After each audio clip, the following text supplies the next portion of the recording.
Let's dive into JSON, which stands for JavaScript Object Notation.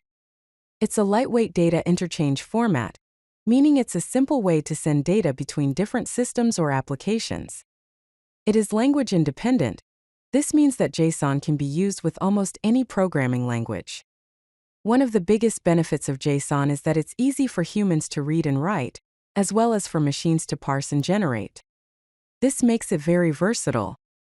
JSON is based on the familiar JavaScript object syntax, making it easier for developers who already know JavaScript.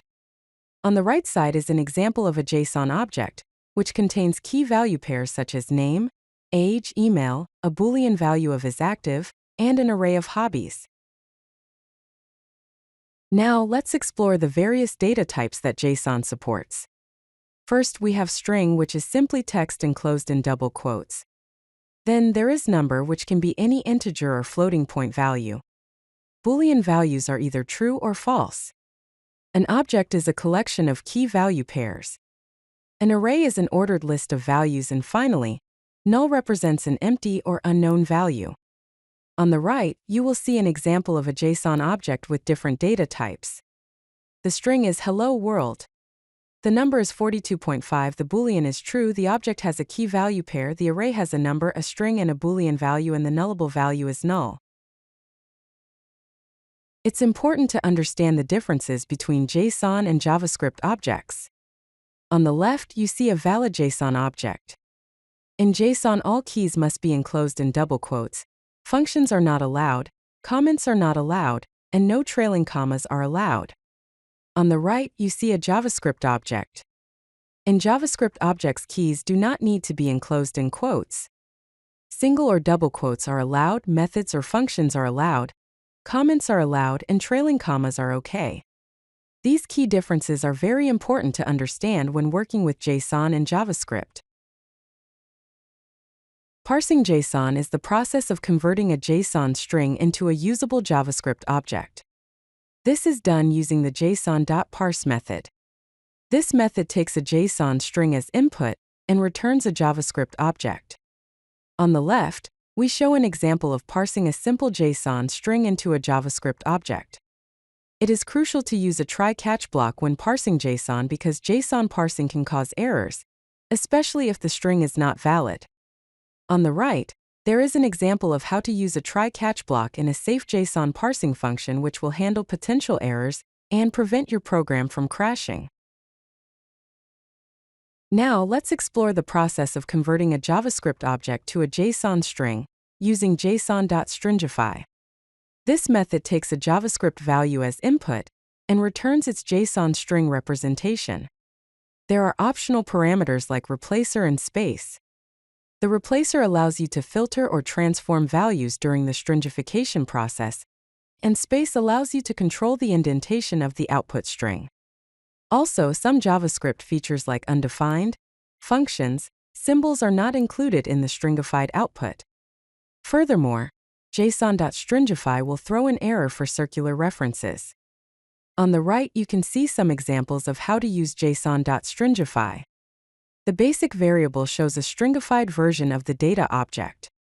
The pretty variable shows a stringified version with an indentation of 2, and the custom variable shows a stringified version using a replacer function. This function will replace the age property value with the string private. Let's now explore some common JSON patterns you'll encounter in practice. The first pattern is nested objects pattern, which is used to organize related data into nested structures. This pattern helps to create more complex and organized data structures. The second pattern is the resource pattern, which is a common pattern for response data from a REST API.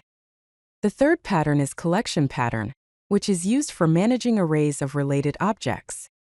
Lastly, the configuration pattern is a good pattern for storing application settings, which are often hierarchical, in an easily readable format. JSON Schema is a powerful tool that provides a vocabulary for validating the structure and content of your JSON data. This is important in many applications as you want to ensure the validity of data. JSON Schema is extremely beneficial for many reasons. It can be used for data validation, which will ensure only valid data is received, clear documentation, type checking to ensure correct types are being used, contract testing to validate service contracts, and automated testing to increase the efficiency of testing. On the right, there is an example of a JSON schema. It has a type of object, requires the keys username and email, and has certain properties for those values like type, minimum, and maximum length. When working with JSON, it is crucial to be aware of potential security risks. First, JSON injection is a major concern. Never use eval on a JSON string as it may allow for code injection attacks. Always use JSON.parse. Second, always limit the size of JSON input, as a very large JSON can cause a denial of service attack on your system. Third, implement input validation and schema checking to ensure the validity of JSON data and prevent errors or attacks. On the right are some examples of unsafe and safe JSON handling. Eval should never be used, and a size check should be used to ensure the incoming string is within acceptable limits, and JSON.parse should be used to parse the string, and validate schema should be used to validate the data. Now let's explore more security practices for handling JSON. First, sanitize JSON data before storing or displaying it.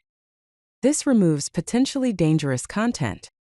Second, always use HTTPS for sending JSON data over a network, as it provides encryption, and implement proper authentication and authorization to ensure only verified users have access to the data. Lastly, set appropriate content type headers and HTTP responses for proper handling of data, implement SORAS policies to prevent cross-origin request attacks, and use content security policies to whitelist sources of resources to prevent XSS attacks. On the right, there is an example of how to sanitize the data by escaping HTML characters using a function, how to set the content type header to application/JSON, and finally, how to set a content security policy to the default source of self. Finally, let's discuss some best practices to keep in mind when using JSON. First, use clear and consistent naming conventions. Next, keep the JSON simple by avoiding deep nesting, and use flat structures when possible. Third, use appropriate data types such as booleans for true or false values. Use ISO 8601 for date and time values, and be consistent when using number formats. Fourth, use versioning to track changes in your data structure. Fifth, make sure to document your JSON thoroughly using JSON schema. Include examples and specify the required fields. Finally, for better performance, minimize the size of data, compress the data for transmission, cache when appropriate, and use pagination for very large datasets. If you like this video, hit that like button and don't forget to subscribe. Visit codelucky.com for more such useful content.